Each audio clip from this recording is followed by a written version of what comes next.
Chase Leak with the Blue Futon. Out of the digital, we have this movie called Run, Hide, Fight. So it's basically a fight or flight type of movie. Are you a runner? Are you a hider? Are you willing to fight for what you believe in and fight for your life? Which one are you? And be serious with yourself.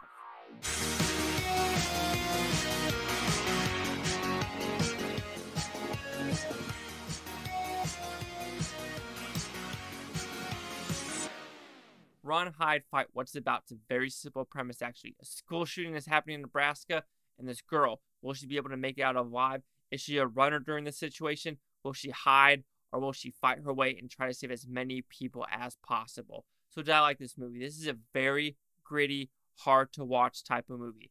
This is the first movie Daily Wire did put out on their streaming service to show that they were being very serious. And my God, this is a very serious movie, very serious subject matter, and filmed in a very professional manner where you're like, this could have been released in theaters with how the movie looked, and it did not look like a VOD movie at all with the production value with this type of movie. So with that, I'll give the negatives of the movie first. This is a very iffy topic to actually do. School shootings, doing a movie like this does prove a point of this does happen. This happens in malls. This happens in every single situation. And you know what? Can this girl survive in a situation like this? Because, you know, when you are in situations like this and real world situations, are you going to be the one that say, you know what, I'm going to stand up to these motherfuckers? Or are you the one that's going to just stand up and just piss your pants like some of the people in this movie does? So with the strong subject matter, that is going to be the negative of the movie for me. Everything else works. The action, the tenseness, the characters, the backstories, and everything with this. Yes, it could be formulaic with why these kids are doing it. But when you look at the past of why these kids do it, it is kind of for reasons like this. Psychological reasons, mental reasons, and everything like that. So it is a very hard watch with kids do die, high schoolers do die, adults die, bombs go off, and it's very gritty with what it is supposed to be. I do actually love the backstory of what we were doing with this family with Thomas Jane and Isabel May, I think that's her name. There's a backstory with her mother that slowly just, you know, keeps going in this movie that goes for someone with like no hair because of cancer, and then the hair's coming down. That's all I'm going to say with that movie. And I think that character arc of getting her through this situation adds so much to the story and elevates the story to another level because that's what they were trying to do. Now, I will talk about this movie as a whole. Yes, a lot of gunplay, a lot of blood, a lot of violence, and just a lot of shit happens in this movie.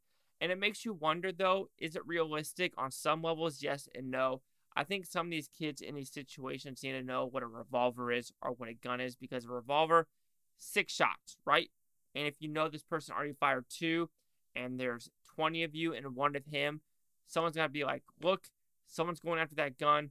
Either we're going to all die because of this bomb or shit like that. So I do wish some people would help in these type of situations, but I do think we have a lot of people that are cowards now that aren't willing to, you know, stand up and do what is right. But like I said, this is a surprisingly well-made movie with great acting, a good story, great directing, great atmosphere, good cinematography, and the backstory of what they're trying to do to get the school shooting to actually occur and how to like block the roads is very smart. This movie starts going and it does not stop. This is a non-stop action thriller type of movie, and it is very enjoyable to a fault because, like, can a school shooting movie actually be enjoyable? Not really. This is going to be a short review, and I actually might go more into the reviews of what Rotten Tomato critics are saying because I don't know what they're saying. But this is going to be a short review. Like I said, overall, I enjoyed this movie tremendously. It worked extremely well. Yeah, some unrealisticness to it of like, would you actually fight or flight, as well as just the sensitivity of some of the subject matter that is occurring on screen. But my God, this production value is through the roof for this type of movie, straight to, you know, digital. It honestly should not look like this.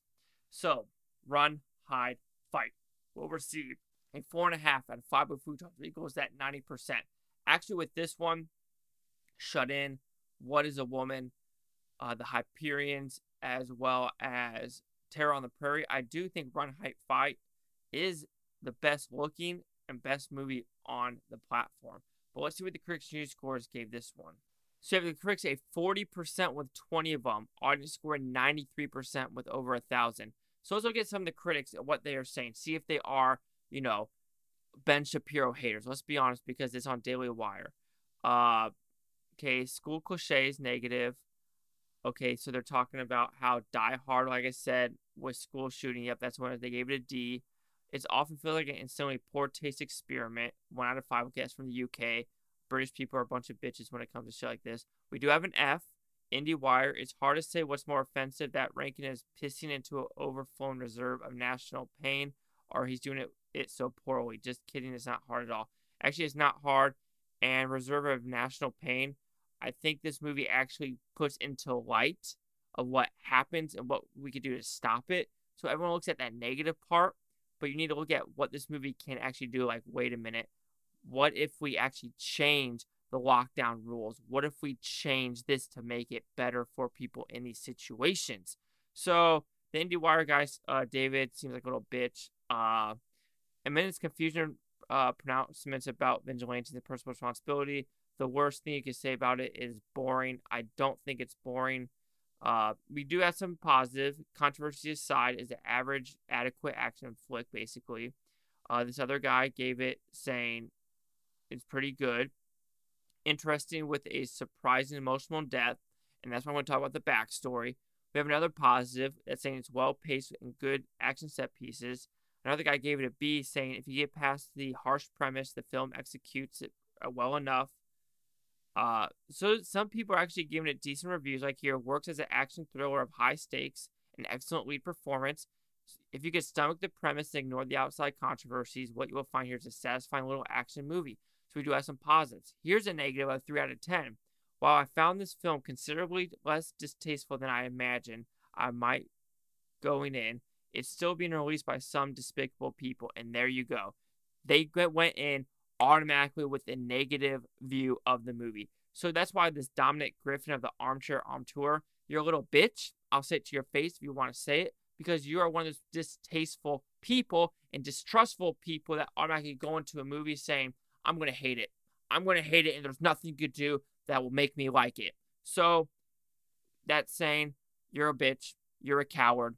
Just man the fuck up and, like, you know, not show your true colors. Literally. Maybe I'm showing my true colors now, but it's people like this need to be like, why are you reviewing something if you're already going in with a mindset of hating something? Your shit doesn't count. Your shit stinks. Don't act like your shit doesn't stink. Your shit stinks. But yeah, so we have like some F's, but we do have some people that are just like saying, oh, it's distasteful, yada, yada, yada. But like I said, movies like this, you can look at it as distastefulness, or you can look at it as, what can we do to make it better? What can we do? Change the lockdown rules. Change this. Mental health and shit like that. And people are like, oh, you're going to say this? I mean, do I own guns? Yes. Am I going to shoot anyone like school shootings? No. Because I'm mentally safe, mentally sound. I mean, my gun, I could be like, don't move. Mossberg, 590, do not move. Glock 17, don't move. Don't come at me. Oh, never mind. They're inanimate objects that won't move unless I touch it. So anyway, 40, 90, 92, or 93. We'll go with the 93 maybe? Got it back up? Yep, 93. Chase Duck with the Blue Futon. Like, comment, subscribe. Let me know what you think of Futontopia. You Blue Futonians, thanks for watching. Have a great day. Now, if you are watching this, let's watch some Indian movies.